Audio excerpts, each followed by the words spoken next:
All right, let me start that again. So, good afternoon and welcome to Busch Gardens. My name is Cherish. I'm located right here in the center of the habitat on the guest side. We do want to thank you for stopping by our final presentation for the day. I am going to have to keep you updated on if it is going to be a lure run or not.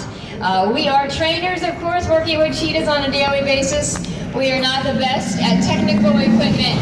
So currently, as you see, the trainers are working on an element of our lure equipment to make sure that we can facilitate and have the lure running for a cheetah to come out here and chase. We don't always do a run. There are days that we don't do a run at all. Sometimes we do 2 runs a day. Yesterday we actually did 4 runs. So we might have overworked the machine a little bit. And then today we had 2 scheduled again. There have been times that in an hour and a half we ran all of our cats. So again, a lot of variety with our cats, whether they're participating in a lure run, free contact relate session, and as that pretty much tells you that we're basically occupying the same space with our cheetahs. Or some of you may have just been up at the front of the park potentially, where we were harness and leash walking one of our young male cheetahs. So we have 3 adult female cheetahs. If you were out here a little bit ago, you may have seen all 3 of them out here. That was Chi, Tyree, and Nave. What we did was moved 2 of them further back behind the scenes. That would be Tyree and Nave. And then we left Chi in this adjacent yard right here because she's the cat that's supposed to run for us.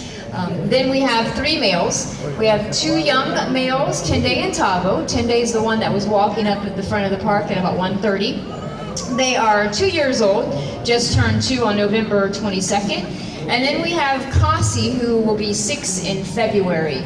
Now those cheetahs do not intermix. They're pretty much in those social groups I just shared with you. So the 3 females, the 2 males, and then the solitary male. But they do share the same space. So more often than not, the behavior that's most practiced is what we call shifting. So going from point A to point B, based upon the different areas they can reside in, trainers open and close gates. Kind of imagine it like a hotel room. So you have your main pathway, and then off of that pathway you have the different areas the cats can have access to. So currently on the habitat, if you're walking by or joining us, our trainers are working very hard to get our lure equipment up and running to be able to facilitate this lure run. I'll keep you updated as possible as I can. Don't know if it's going to happen or it might be 10 minutes. In the meantime, I'm going to share a little bit more information with you about cheetahs in general, their adaptations, along with their conservation message. You may not realize cheetahs are the most critically endangered African cat. You're looking at a range between 7 to 10,000. That is not a lot. Here with the holidays at Busch Gardens or any other theme park that you've gone to, there are easily days that we have more than 10,000 guests coming through our turnstile in just one day. So to put it in perspective, they need our attention, they need our awareness. We're happy to have the cheetahs here at our park. And we're also very happy to work with organizations and cheetahs throughout the world to help keep them around. Several programs that are helping do that. The main one is what we call the Animal Ambassador Program. So as we have cheetahs here on the habitat, or maybe walking out amongst the sidewalk with you, our hope, maybe you capture a photo, a visual memory, learn one thing you didn't know before, and then you share that with your friends and family. Maybe you're inspired to travel to Africa and see, oh, look at that, there it goes. We're excited about the simplest things. So again, maybe you travel to Africa and see cheetahs in their natural surroundings where their largest populations are found, and kind of spread that knowledge. And there in Africa, there's a lot of conservation programs that really take volunteers on to help with the cheetah programming and everything like that, as we're doing our part here too. I know. We're about to get ready here. Trainers are making their way on the habitat. They'll communicate with me here in a moment, give me a thumbs up that everybody and everything is in place. We're getting close. We would like to have all of you involved. First thing, I do need to make sure, please have your belongings and your loved ones all the way on that side of the barrier for us. You're talking about the fastest land mammal. They are very visually motivated.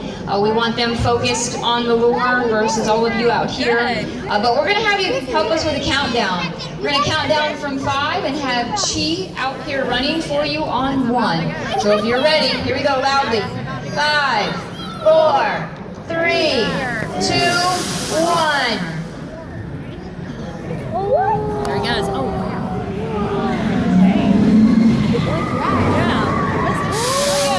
Holy moly, they're fast. Don't want to see us.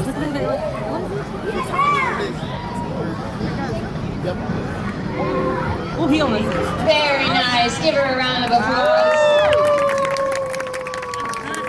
We love those oohs and ahs, as does Chi. So again, this is Chi. She's a 6-year-old female cheetah. Cheetahs are sexually mature at about 2 to 3 years of age, so she is completely an adult, a good size. Cheetahs, females average about 80 to 100 pounds. Male cheetahs can be about 100 to 130 pounds. She is our largest female cheetah. She's close to 100 pounds, which is pretty average for her. And what she's doing right now is playing with what she was chasing. So it's just a bundle of feathers. Here at the park, we have lots of birds that naturally lose their feathers. So it's easy for the trainers to bring them to us. We tie them in a bundle attached to that green string you saw moving with our lure equipment, and they instinctively chase after it. Motivation is different though in reference to that individual cheetah, their body physique. So the positive reinforcement training that we use, because of course that's not a meal for her, so we have to find other ways to make it reinforcing. So first and foremost was it moving fast and giving her the opportunity to catch it, and then play with it as long as she wants. She tends to move away from it fairly quickly. There's other cheetahs that might sit on it for 20 minutes. That's till their heart's content. That's fine. We, of course, are not going to take a toy from a 100-pound cheetah. But the relationship that Justin has with her, she knows that she's going to get heavily reinforced for participating in this. This is not something that you'd walk in on day 2 or 3 of the job and expect to be able to do. It's going to take you at least 6 months to upwards of 4 years to build up that relationship with them based upon trust and positive reinforcement.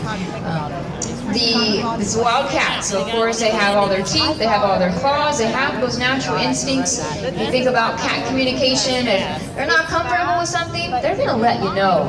But it's very important for a trainer, any and everything that we're doing. Not only we work as a big team, but we're looking at everything pre, during, and post.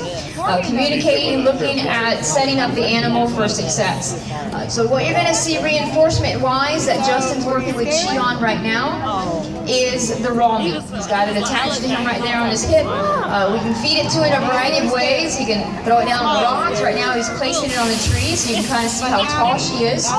We can do hand feeds, so food goes directly from our hand to the cheetah's mouth. Or we can do tongue feeds or spoon feeds. The latter two are just extensions of your hand. Normally that is a great way for a new trainer coming on to kind of make those approximations in developing that relationship with the cheetah. So the same as the cheetah is going to develop based upon approximations, the trainers are as well. Now cheetahs are not really structured for climbing up into a tree. Their claws are what we call semi-retractable, so they're always out and exposed. In that fact, they're pretty dull because they're always running on them, and so they're not structured to just climb up a tree. Now, Chi has been known to literally jump up into that limb you see above Justin's head, so they can jump, but they're not real comfortable doing that. A lot of people confuse them with leopards that will jump up into the tree, take a prey item up there, keep it at safe setting, even sleep up in a tree. Not for a cheetah. They really like to be on that solid ground where they're using speed to their advantage. Now, speaking of that though, they do like to be at elevated levels because it gives them a great opportunity for seeing everything that's out there. So the habitat is perfect because of that. It's high for them to look out amongst you. What Justin is working on right there with the training, again, they're learning at different approximations. What we found is a lot of the training that we do back behind the scenes and on the habitat, what we consider protected contact, meaning that there's a barrier between the cheetah and us as the trainer. So the jumping up into the tree or onto a shelf, kind of getting up on that rock there, that's something that they've learned through time.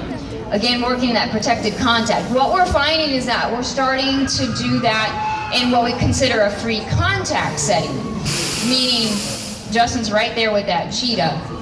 And they're having a little bit of issues of kind of correlating the two. You would think that, oh, it's the same, but it's not, because the trainer's right there. Access is, of course, very, very close. Now, some of the other training that we ask for them to do